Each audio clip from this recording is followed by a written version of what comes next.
elementary school victims were laid to rest today, an unimaginably painful experience and an unimaginable responsibility for those preparing for these funerals. CNN's Poppy Harlow reports.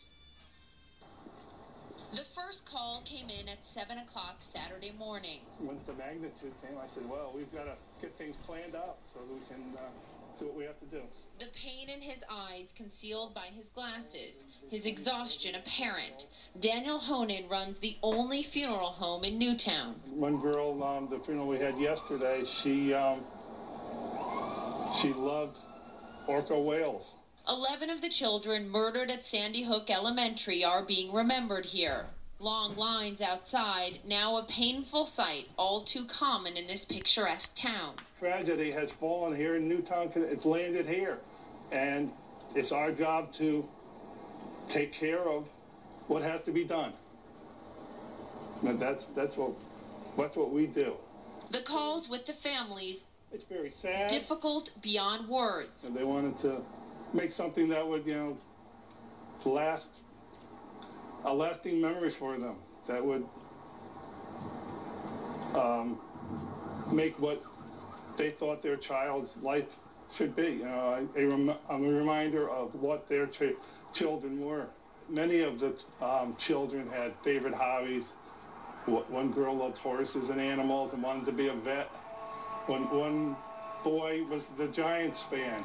Started by his grandfather more than 100 years ago, this funeral home is where Honan grew up. But he has never seen anything as tragic as this. I've read that you called this the week from hell. Well, yes, it is the week from hell, but we'll get through it.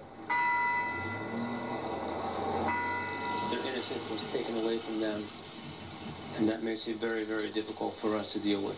Pasquale Foligno runs the Connecticut Funeral Directors Association and has gathered more than 100 volunteers to help with the Newtown funerals. We want to try to ease their pain just a little bit. It can never take it away fully. Mentally, how do you prepare to talk to these families? You prepare yourself knowing that you have a role to play, and that role is to assist them in helping them say goodbye to their little girl. You walk in, I walk in, and I personally give each family a hug. Foligno is doing what he's done since he was 16, but these feel too close to home. It's been very heart-wrenching. My daughters are 8 and 10 and 17, and when I go home, I give them an extra hug. How do you keep your composure doing this each day? More children. It's very, very difficult. In the evening when you go home, you deal with it. You talk to your family. You sort of collect your thoughts and try to just cry. That's what we do. For Honan, the coping will come in the weeks ahead.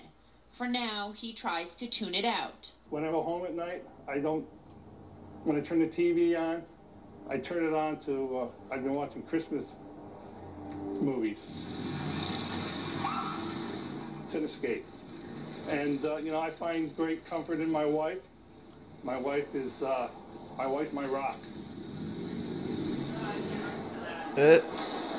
His rock, and a rock is what just about everyone in this town needs right now, Wolf. I can tell you that Honan has gotten some 2,000 emails from funeral directors across the country wanting to help, and the only help for these families right now is that at least the cost of the funerals for all of those 11 kids at Honan's funeral home has been donated. Volunteers, people donating caskets, everything they need will be covered. Where we are joining you from tonight is at Western Connecticut State University. In less than an hour, they will hold a tribute here. They're expecting about 4,000 people from around the community. The local choir will sing Amazing Grace. They're giving out these candles for everyone. Just another moment for the people in this community to come together and to try to grieve together through all of this. Wolf? These moments are very, very important for all these people here, in the community there. Thank you, Poppy. Thanks for that report.